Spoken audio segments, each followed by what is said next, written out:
Mannalli police ಠಾಣೆ ವ್ಯಾಪ್ತಿಯಲ್ಲಿ ಅಕ್ರಮ ಸಾಗಾಟ ಮಾಡುತ್ತಿದ್ದ 83 ಕೆಜಿ ಗಾಂಜಾವನ್ನು ಮನ್ನಳ್ಳಿ ಪೊಲೀಸರು ವಶಪಡಿಸಿಕೊಂಡಿದ್ದಾರೆ.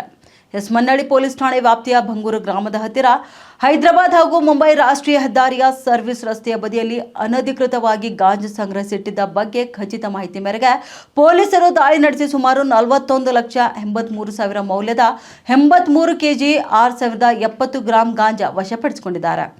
ದಾಳಿ ವೇಳೆ ಇಬ್ಬರು ಆರೋಪಿತರಲ್ಲಿ ಒಬ್ಬನು ಕತ್ತಲಲ್ಲಿಯೇ ಪರಾರಿಯಾಗಿದ್ದಾನೆ. ಇನ್ನೊಬ್ಬನನ್ನ ಪೊಲೀಸರು ಬಂಧಿಸಿದ್ದಾರೆ. ಬಂಧಿತ ಆರೋಪಿಯು ಒರಿಸ್ಸಾ ಮತ್ತು ಆಂಧ್ರ ಪ್ರದೇಶದ ಗಡಿ ಭಾಗದಲ್ಲಿ ಕಾಳ ಸಂಖ್ಯೆಯಲ್ಲಿ ಗಾಂಜಾವನ್ನ ಖರೀದಿ ಮಾಡಿ ಮಹಾರಾಷ್ಟ್ರ ರಾಜ್ಯದ ಪುಣೆಗೆ ಸಾಗಿಸಲು ಸಂಗ್ರಹಿಸಿಟ್ಟಿದ್ದುದಾಗಿ ತನಿಖೆಯಲ್ಲಿ ತಿಳಿದು ಬಂದಿದೆ. ಈ ಸಂಬಂಧಪಟ್ಟಂತೆ ಮನ್ನಳ್ಳಿ ಪೊಲೀಸ್ ಠಾಣೆಯಲ್ಲಿ NDPS ಕಾಯ್ದೆಯಡಿ ಪ್ರಕರಣ ಕೂಡ ದಾಖಲಾಗಿದೆ. ಬಂಧಿತ ಆರೋಪಿಯನ್ನ ನ್ಯಾಯಾಂಗ ಬಂಧನಕ್ಕೆ ಒಪ್ಪಿಸಲಾಗಿದೆ ಹಾಗೂ ಇನ್ನೋರ್ವ ಆರೋಪಿಯ ಬಂಧನಕ್ಕಾಗಿ ಪೊಲೀಸರು ಹುಡುಕಾಟ ನಡೆಸಿದ್ದಾರೆ ಎಂದು ತಿಳಿದು ಬಂದಿದೆ.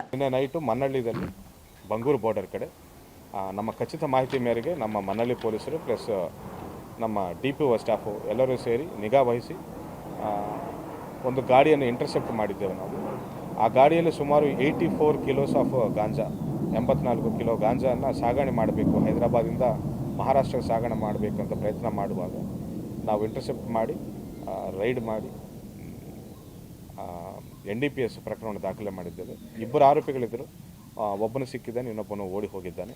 ಅವನಿಗೆ ಕೂಡ ಅತಿ ಶೀಘ್ರದಲ್ಲೇ ನಾವು ಹಿಡಿತೇವೆ. ಈಗಾಗಲೇ ನಾವು ಹಲವಾರು ಬಾರಿ ಹೇಳಿದ್ದೇವೆ, ನಾವು ಜಿಲ್ಲೆಯಲ್ಲಿ ಗಾಂಜಾ ಸಾಗಣೆ ಮಾಡ್ಬೋದು, ಪೊಲೀಸರು ಕದ್ದು ಮುಚ್ಚಿ ಸಾಗಣೆ ಮಾಡ್ಬೋದು ಅಂತ ಪ್ರಯತ್ನ ಮಾಡ್ತಿರೋ ಎಲ್ಲರ ಮೇಲೂ ನಾವು ನಿಗಾ ವಹಿಸಿದ್ದೆ ಅಂತ ಹೇಳಿದ್ದೇವೆ. ಸೊ ಹೇಳಿದಂಗೆ ನಾವು ಹಿಡ್ಕೊಳ್ತಾ ಇದ್ದೇವೆ ಕೂಡ. ಜಿಲ್ಲೆಯಲ್ಲಿ ಯಾವುದೇ ರೀತಿಯ ಮಾದಕ ವಸ್ತುಗಳ ಸಾಗಣೆಗೆ ನಾವು ಆಸ್ಪದ ನೀಡಲ್ಲ ಅಂತ ಮತ್ತೊಂದು ಸರಿ ನಾವು ಹೇಳ್ತಾ ಇದ್ದೇವೆ.